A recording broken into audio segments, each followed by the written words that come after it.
नमस्कार। मैं संजीव कुमार आज भारतीय साहित्य के निर्माता रहीम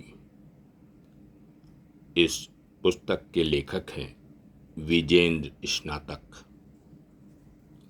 इसके प्रमुख बिंदुओं को, बातों को आपके समक्ष रखने का प्रयास कर रहा हूँ।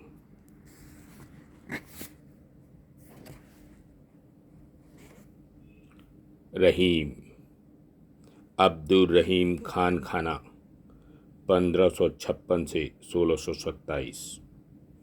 रहीम का जन्म लाहौर में हुआ। यह वह समय था जब उनके पिता बैरम खां ने अकबर को लाहौर की राजगद्दी पर विधिवत बैठाकर राजतंत्र अपने हाथ में ले लिया था। छोटी बड़ी लड़ाइयों, राजनीतिक षड्यंत्रों और पारिवारिक विपत्तियों के बीच पले बढ़े रहीम ने विभिन्न भारतीय भाषाओं का अध्ययन किया और मात्र 11 वर्ष की छोटी उम्र से ही काव्य रचना प्रारंभ कर दी। रहीम की प्रमुख रचनाएं हैं दोहावली, नगर शोभा, बरवै नायिका भेद, बरवै, श्रृंगार सोरठा और मदनाष्टक।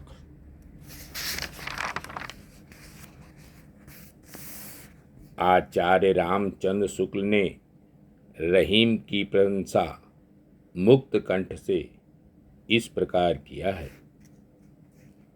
तुलसी के वचनों के समान रहीम के वचन भी हिंदी भाषी भूभाग में सर्वसाधारण के मुंह पर रहते हैं। इसका कारण है जीवन की परिस्थितियों का मार्मिक अनुभव।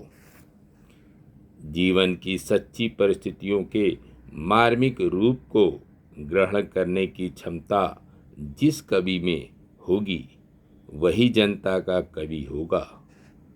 रहीम का हृदय द्रवीभूत होने के लिए कल्पना की उड़ान की अपेक्षा नहीं रखता।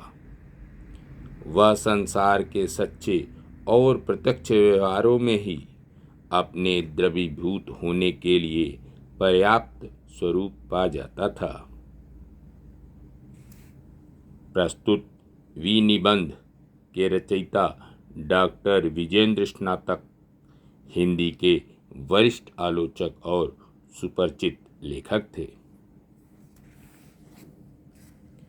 रहीम योद्धा के रूप में रहीम ने सन 1573 से युद्ध मैदान में प्रवेश किया था।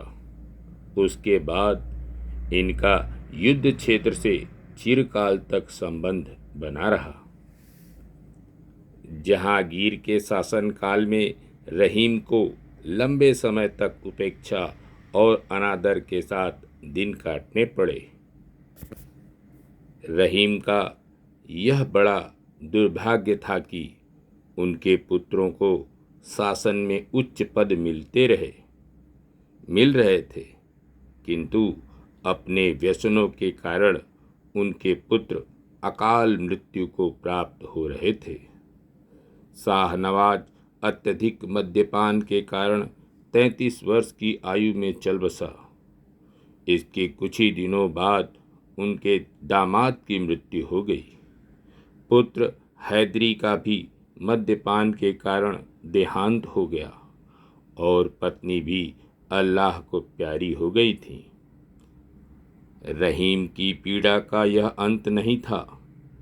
रहीम का घोर विरोधी महावत खां शाही सेना का सेनापति बनकर जब बंगाल गया तो उसने बंगाल पर अधिकार कर रहीम के बेटे दराब को पकड़ लिया और जहांगीर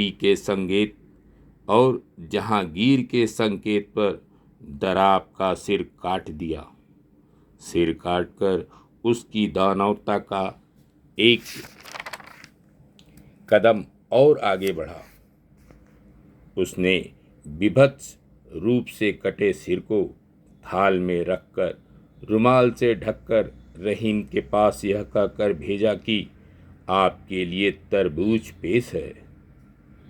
रहीम ने अपने बेटे के कटे सिर को देखकर आश्रुपूर्ण नेत्रों से इतना ही कहा, तरबूज शहीदी अस्तर, यह एक शहीदी तरबूज है। इस संदर्भ में इतिहासकारों का मानना है कि रहीम के पास असीम साहस और शौर्य के साथ अद्भुत सहनशीलता, तितिक्षा और करुणा थी। 20 वर्ष राज्य करने के बाद जहांगीर का ध्यान रहीम की ओर गया और उन्होंने रहीम को दरबार में बुलाया। जहांगीर का सेनापति महाबत खां भी उस समय दरबार में उपस्थित था। उसने भी रहीम के प्रति अति सम्मान और श्रद्धा का भाव व्यक्त किया। दरबार में उस समय जो लोग उपस्थित थे, उन सब के मन में बूढ़े रहीम के प्रति आदर का ही भाव था। स्वयं जहांगीर ने इस अवसर का वर्णन करते हुए जहांगीरनामा में लिखा है, मैंने कहा कि जो जो बातें घटित हुई हैं वे सब भाग्य की बातें हैं, न तुम्हारे अधिकार की है न हमारे अधिकार की। इस कारण अब तुम अपने मन में व्यर्थ लज्जित और दुखी मत हो। हम अपने आप को तुमसे अधिक लज्जित और दुखी पाते हैं। जो कुछ हुआ सब भाग्य से ही हुआ, यह हमारे अधिकार की बात नहीं।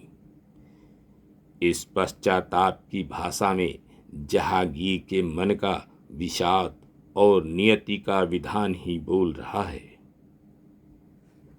रहीम ने बड़े हृदय से जहांगीर को क्षमा किया और अपनी अंगूठी पर यह शेर खुदवा लिया, मेरा लुत्फे जहांगीरी जे ताई दीत खब्बानी, 2 बार जिंदगी बाद दीवार खान खानान। अर्थात जहांगीर की कृपा और ईश्वरी सामर्थ्य से मुझे पुनः जिंदगी और खान खानानी मिली।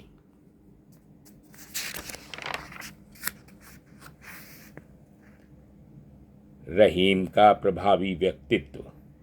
रहीम अपने बुद्धि, कौशल और रण कौशल के कारण ही प्रभावशाली व्यक्ति नहीं थे, वरन उनका शारीरिक सौंदर्य भी आकर्षक था।